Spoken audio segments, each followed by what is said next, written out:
Now, everybody, this is Jace Lejeune returning with the Chase with Jace. So, after what seemed like it's been a couple months off, we're finally back with the Chase with Jace. And that means one thing that means the LSU Fighting Tigers have hit the practice field and are in preparation for the upcoming season in 2025. And this is fall practice report number one. After every practice report, I will make sure to come in and chime in and give my thoughts from that day. And we appreciate Brian Kelly for allowing us to have access every single time we're out there and be able to come up with this practice report for y'all. So if you want to read more, we'll be have more posted on our website, gridironfootballusa.com, is where you can read more about what transpired in the first LSU football practice report of the season. We appreciate everybody that's listening and watching. So if you want to support, make sure to subscribe to our channel, to our YouTube channel. We have a lot of kinds of football content from high school football to all the way up to the NFL. And especially our Gridiron Football All American Bowl game as well. So make sure to subscribe and make sure to check out our website, gridironfootballusa.com. Well, guys, this is how the first practice came today. We were able to watch a couple of periods indoors, about three periods indoors before the conclusion of the practice. We were able to watch the rest of it outside, and the media got access to the whole practice today, and we were able to see a whole lot. Like Coach Kelly said today, trying to get accustomed to all of the different numbers, who's wearing what jersey, and all of that. It was kind of a lot to get accustomed to. It was a first for not only the coaches, but really for the media to kind of keep track of all that. But we saw a lot of great things out there today. And I'm going to start off, obviously, with Garrett Nussmeier. Garrett looked really crisp today. He really did. He was pretty much on all cylinders. I mean, he was sharp and in control. He was in total command of the offense. So we saw a little bit of 11 on 11, but keep in mind, they're not in full pads yet. So everybody was wearing helmets and jersey and shorts, but he looked really sharp today. He was in total command. He was distributing the football a lot to a lot of different playmakers. He was really in control. I don't think he had an incomplete pass uh, from what we were able to see out there. Whether it was 7 on 7, whether it was 11 on 11, it did not matter. He was in control of that first team offense. He did not have one incomplete pass. He threw two dimes. I mean, deep down the field, and one of them, I mean, just a beautiful throw to the right sideline in the back of the end zone, and that was to Barry Brown, which a lot of people are excited about Barry Brown and what he presents or what he brings to the offense because of his speed. And you saw him break all kinds of records when he was with the University of Kentucky. So that speed, a lot of people have been nicknaming his wide receiver group the Legion of Zoom, and rightfully so. They have a lot of speed at the wide receiver room, but he looked really good today. He also had another nice deep ball with Chris Hilton as well, and he looked really sharp. I mean, just overall, you can tell. I mean, already just after one practice about the potential of this offense and what it can be. I'm not going to say, I mean, that is going to be the second coming of what we saw in 2019 and 2023, but it's going to be a really tough offense to stop. And Garrett Nussmeier, if he's on point like he was today, it's going to be tough to really stop him this season. He had a great start to the fall camp. If that's any indication, we should be in for a special season for number 13. So while the passing offense looked great, it certainly did. Some of the receivers also really stood out. And what is very impressive about today and just only one practice and be able to see one practice is that some of the other names really stood out today. Everybody knows about the main core guys. Like you have Chris Hilton, obviously. You have Aaron Anderson, Xavier Thomas, those receivers. And we also know about Kyle Parker and some of the tight ends like Bauer Sharp and Trey Green. But, I mean, Destin Hill, I mean, I think he was really my biggest takeaway today. Destin Hill was awesome. He caught every pass, and a lot of them were. It wasn't like he was wide open a lot of times. So it was tough contested catches. There was one play where he was with the second team because he's working a lot with the second team offense that he was able to snag some very impressive one-handed catches, and really including one where I thought it was going to hit one of the reporters. I mean, it was a high sailing pass, and he just goes up and just catches it one-handed. Destin was really impressive today, and that's a really good sign. Brian Kelly even said in his press conference today that there are 8 receivers that he feels like are SEC caliber, and that's just one of them. But I mean, you just kind of look down the line. I mean, the first team unit today, it was Xavion Thomas, Aaron Anderson, Chris Hilton. Second team, you had Baron Brown, you had Destin Hill, you had Kyle Parker. So those are 6 receivers that you feel really good about already. And then Teron Francis. I mean, I think he's another one today that you can come away like really pleased with. He probably had the play of the day. It was during 7-on-7. And to me, you go with spring football and you say, okay, like you take the good with the bad, right? But really, both players did really well in this situation. It was a deep ball from Colin Hurley and Teron Francis. I mean, just went up. I mean, he was nicknamed man child in high school. So it shows you what kind of player he was coming out of the end of the car. But he just went up and just took the ball away. I mean, he was very impressive on that play. And you saw why he was nicknamed man child. I mean, I covered him in high school and he made all kinds of plays like that. And to have plays like that against DJ Pickett, and keep in mind, DJ Pickett was playing perfect coverage. That was just a great play, a great catch made by Teron Francis. And for him, these are two of kind of the headliners in this freshman class, and for them to compete that much against each other, and for really them to have a great battle between the two says a lot, because DJ, a lot of people haven't really been expecting him to play a role in this defense this year. So it's a really good sign knowing that both players played well. Great coverage by DJ Pickett. That was just a better catch by Teron Francis. So wide receivers looked really strong. Garrett Nussmeyer looked really strong. So the passing offense, I mean, not rusty at all in fall camp practice number one. The tight ends, I mean, both Bauer Sharp and Trades Green, they kind of enter. They pretty much rotated equally. They started out with actually with Bauer Sharp getting first team reps, and then they went to Trades Green. But there were even some instances when they had the first team offense out there against the defense where both of them were actually on the field at the same time. They lined up Trades like out wide, and then they pretty much put Bauer in a tight end on the line, or like in an H back type of role too. So uh, there's going to be some instances where you'll probably see both of them on the field at the same time with two tight ends, and there were some packages where they often show that, but often you're going to see LSU with 3 wide receivers and one tight end for most of the time, and that's what we saw in their base offense. Offensive line, a lot of eyes are really on the offensive line today, just because everybody was wondering, all right, what combination are they going to go with? And basically today, it looked like this. They had Tyree Adams at left tackle.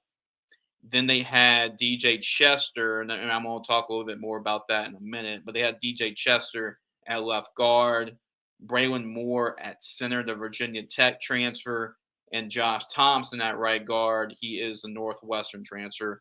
And then they end up having Weston Davis at right tackle. Now, that is the current look, and that's after one day, but obviously it's as different than the previous years because you're pretty much expected, you knew what your offensive line was, right? You knew who your core guys were. This year, it's going to be a different look. Brian Kelly talked about in his press conference that it's competition. Like no matter what situation is, DJ Chester has been working a whole lot at guard, but he played center last year. He started 13 games at center, so you can definitely see him again at center. Braylon Moore comes in from Virginia Tech, and he's going to play center, obviously. So that's going to be a competition. Paul Mbinga is going to challenge DJ Chester at left guard. I mean, Cohen Eccles is going to challenge Josh Thompson at right guard. Carius Kern is going to push Tyree Adams. Bo Bordelon is going to push Weston Davis. So this lineup may not be the same lineup we get until Clemson. I mean, that might change a couple of times. You'll probably see a couple different rotations in the offensive line, but like I talked to many people during the offseason, I feel like the offensive line they put out there today that predict my prediction that will be the starting offensive line. The starting five you'll see today, I think, is their best combination with Braylon Moore at center. Obviously, I think DJ fits more at guard. So I think that combination actually works the best for LSU. Well, now will they experiment and have different combinations on the offensive line over the course of fall camp? I believe they will, but you're going to see them mix a little bit. So, but that's how day one looked, and I think that in my prediction would be I think that's what it would look like when LSU kicks things off against Clemson on the road. So that's what I see there. And then you look on the defensive side of the football. Before I actually go to the defense side of the football, Brian Kelly did update on a couple of injuries today. Solomon Thomas. Now LSU, you expect first day of fall camp, you expect them to be really healthy. They are, but there's only one major injury for right now, and that's a freshman offensive lineman Solomon Thomas. He is out, according to Brian Kelly, for a month with a foot injury, which is tough because that's going to pretty much put him a month. That's going to pretty much put him out of fall practice. So that's a tough injury for Solomon. But I'm not sure if he was really going to fit in the first year. He was probably going to be a freshman, a redshirt freshman anyway. But you never know with the way this offensive line is going to plan out or play out. So it's a tough break for him, but we'll see how that goes. And for right now, that's the only major injury. Nick Anderson was dressed today, but he did not participate in contact drills because I think Brian Kelly said it, that Nick was involved with a fender bender, a little bit of a fender bender. So he's going through concussion protocol. So he went through that, but just as precaution, they kept him out of everything else. But he did practice for a little bit. He was dressed, but he did not play a part in the 7-on-7 later on or in the offense versus defense drills. Okay, moving on to the defensive line. The first defensive line group you had out there today, it was Gabriel Relford, and now this might change because LSU's pretty deep on the defensive line, and they got a couple different options there. But the defensive end spot, Gabriel Relford was at defensive end. Dominic McKinley was at defensive tackle. Amon Bro, like I talked about, getting used to different jersey numbers. Well, my bro, he changed his jersey number. I think he's wearing 16 now. And then you have Jack Pyburn. He is the other defensive end. So those are your starters on the defensive line. Brian Kelly raved about Dominic McKinley specifically. He's had an amazing offseason, especially in the summer weightlifting program. I think he mentioned that all their weights. I mean, I don't think they can handle Dominic McKinley. And he actually they ran out of weights. That's how strong he is. He squats 650 pounds in the weight room, so that's obviously a lot.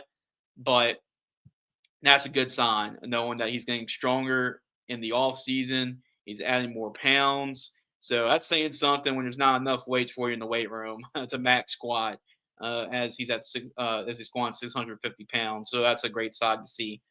Another great sight to see is seeing Whit Weeks and Harold Perkins back. That was another major headline from today. Both of them obviously recovering from serious injuries. Harold Perkins was injured last year. His season was ended after an injury he sustained against UCLA, and then Whit Weeks was a scary injury he suffered in the bowl game. But both of them are healthy, and Brian Kelly said that just having their presence out there, it's really impactful, and I think it gives this defense just a little bit more umph to them. Right, anytime when your two best players on defense are your two linebackers and Witt and Harold. So to get those two healthy back, it's going to really mean a lot for this defense, and especially you put Harold back in that star role, which he was out there playing today. I know that's always a major thing with Harold Perkins. He was out there doing that, so that was big, and you also get some looks as well when they went to four linebackers out there. They also had Witt's brother Wes out there. They also had Devon Keys. I mean, no matter they 4-2 or whatever, that those four linebackers will all play. I mean, Devon Keys, he played a whole lot, especially over the later part of the season. And then Wes Weeks, he's going to play a whole lot. So those four linebackers going to play a lot anyway. So they got a lot of reps out there. In the secondary, yeah, it was very interesting seeing Mansour Delane get first team reps at cornerback because he can play multiple different spots. I mean, he can play at corner, he can play at nickel. If really the safety situation, that's something to monitor as well. He can play there too. But he was out there getting first team reps at cornerback. Now this is his first day of fall camp, so they're going to throw that out there. Ashton Stamps, you expect him to be one of the other starting corners. So that's a given. Ashton's going to be one of the starting corners. Now, who the other one's going to be, that's going to be something to follow during fall camp. Is it going to be Mansour Delane? I think he's too good to keep off the field. He will start somewhere. Question is where. Jordan Gilbert, he was out there getting first team reps at safety alongside Tamarcus Cooley at safety, but that's something to monitor as well. Does Deshaun McBride, does he get first team reps at safety? You also got AJ Halsey coming in from Houston. He got some second team reps at safety. Javian Toviano, he got some second team reps at safety. So obviously that was one of my biggest question marks really going into the season, who's going to really step up in that safety role. So, but that's how they line him up. I mean, AJ Halsey got a couple of first team reps there with the ones at safety as well.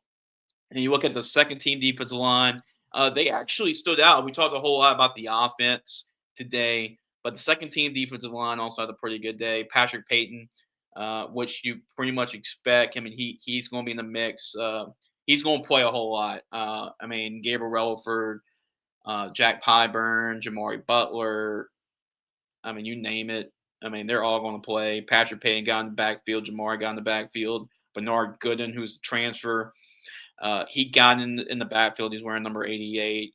So all of them had pretty good days. That second team defensive line. You got Jacoby and Guillory coming back too on the interior for another year. So they're actually as deep as I remember them really being up front on the defensive line. The secondary, PJ Woodland looked pretty strong out there today because remember he emerged onto the scene as a freshman last year during fall camp, and he really impressed last year, and he made a couple good plays out there today. DJ Pickett, I talked about him earlier. We lost that rep against Teron Francis, but I mean he's right there. He's been in perfect coverage for. He doesn't get burned. You know that, so he's going to be in position, and he's a playmaker, and he's going to be a guy that's going to be looked a whole lot to kind of help bring back that moniker of DBU back to LSU is what they're going to try to do.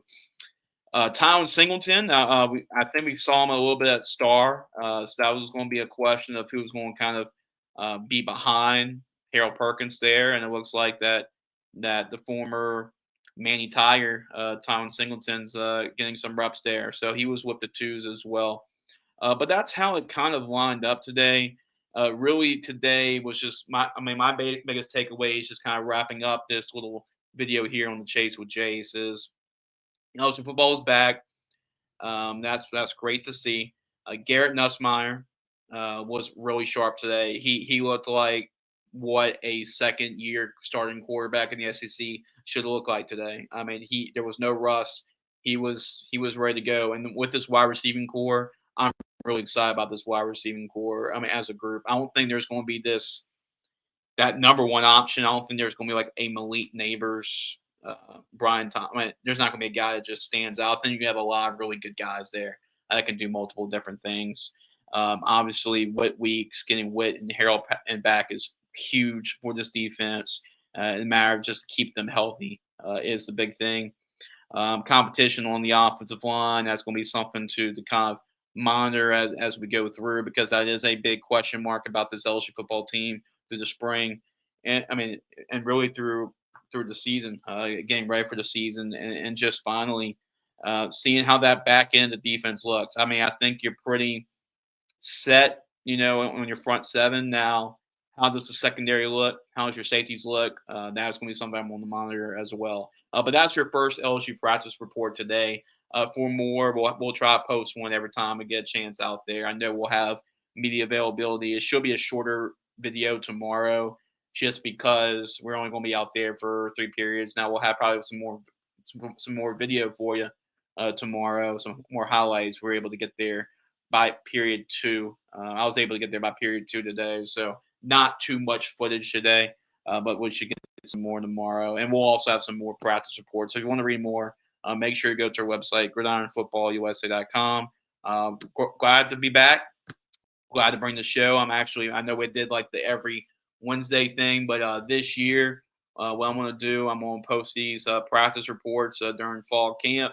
And then during the season, we'll have one every single Wednesday. So, and then we'll have one the day after each game. So every Sunday, Sunday is going to be on Facebook. Wednesdays are going to be on YouTube. So Wednesdays at 7 o'clock, we'll talk about the upcoming opponent and just recap from the previous week as well. So make sure to subscribe to our YouTube channel. Make sure to go to our website, gridironfootballusa.com, and make sure to tune in to tomorrow, which will be Thursday, for our next LSU football practice report here on the Chase with Jace.